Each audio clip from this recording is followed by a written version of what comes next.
Assalamualaikum warahmatullahi wabarakatuh. Berjumpa kembali dengan catatan Syafiq Hasim.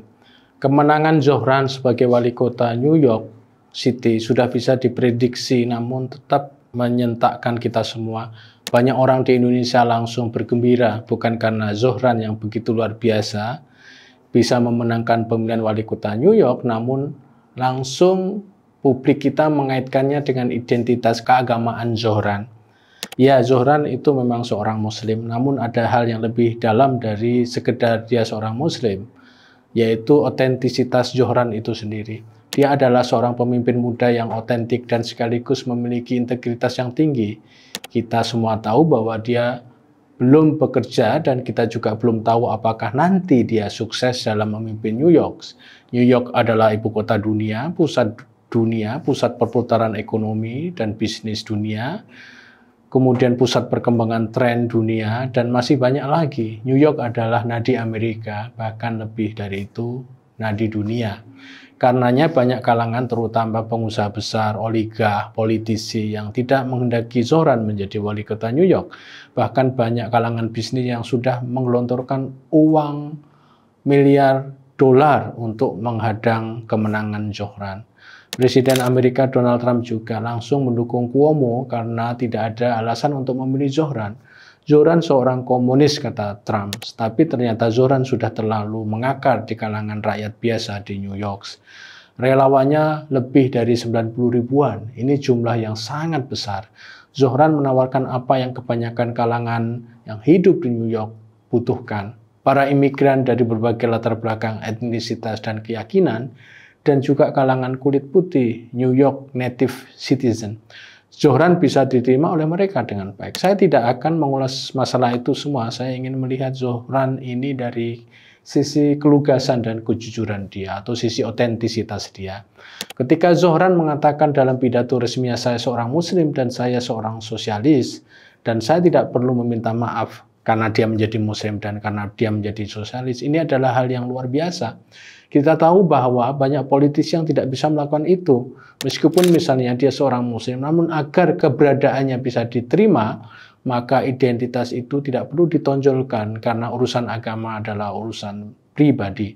Kita tahu bahwa meskipun seorang memiliki pandangan sosialis, maka pandangan itu cukup disimpan saja. Karena untuk mendapatkan simpati di tengah pusat kapitalisme dunia adalah hal yang absurd dan bodoh jika seseorang mengaku sosialis kepada publik. Zohran tidak seperti itu. Dia sama sekali tidak menyembunyikan identitas keislamannya. Dia tidak menyembunyikan komitmen dia pada nilai-nilai keadilan, keluhuran, dan kebijakan agama yang dia anut. Ketika dia menyatakan bahwa dia tidak perlu meminta maaf karena kemuslimannya, ini terus terang hal yang luar dugaan. Di Amerika, apalagi New York, Islamofobia begitu tingginya. Menjadi seorang Islam atau menjadi seorang Muslim adalah tantangan tersendiri di pusat dan jantung dunia ini. Islamofobia sudah lama, namun sejak peristiwa September 11 itu semakin naik. Bayangkan menjadi Muslim biasa saja sulit, apalagi menjadi Muslim dan memiliki tujuan untuk dipilih menjadi pemimpin New York.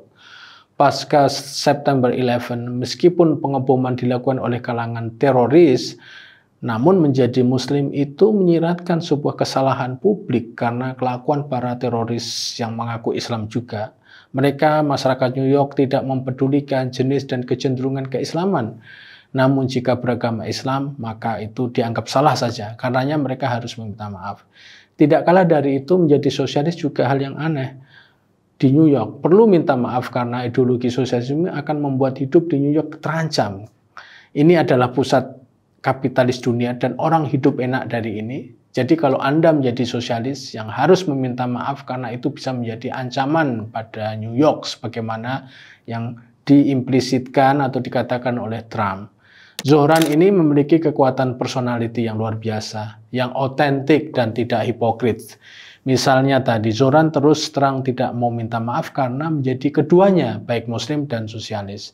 Dalam banyak kasus, karena hidup sebagai minoritas, seseorang akan meng-hide atau menyembunyikan hal-hal yang menjadi asumsi kaum mayoritas.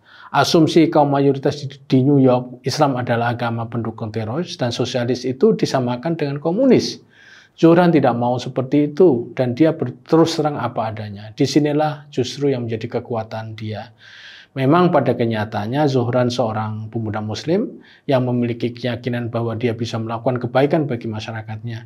Nampaknya bagi dia, meskipun dia beragama Islam atau apa saja, yang penting bagi dia bisa membantu para pekerja biasa di New York yang mengalami kesulitan mencari rumah, kemudian harga sewa yang terus melonjak, harga makanan yang gila-gilaan.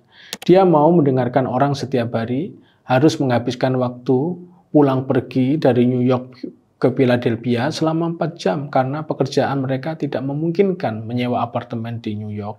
Dia beragama Islam sebagaimana pernyataannya, namun konsep kekuasaannya sama sekali terpisah dari keyakinan keagamaannya. Zuhran nampaknya beragama sebagaimana masyarakat beragama lain di negeri sekuler. Agama adalah urusan ranah pribadi. Karenanya pertimbangan dalam memerintah adalah pertimbangan kepentingan masyarakat New York, bukan berdasarkan keyakinan dia. Dia tidak akan memerintah dengan menggunakan kitab suci. Dia tidak akan memerintah dengan mendiskriminasi warganya berdasar agama pribadi dia. Zuhran memang menarik pada satu sisi, dia tidak menampik identitas keagamaannya di ruang publik, namun pada sisi lain dia mengikuti prinsip-prinsip sekuler dalam pergaulan publik. Seolah-olah dia ingin mengatakan tidak ada masalah apa-apa antara Islam pada satu sisi dan menjadi sekuler pada sisi lainnya.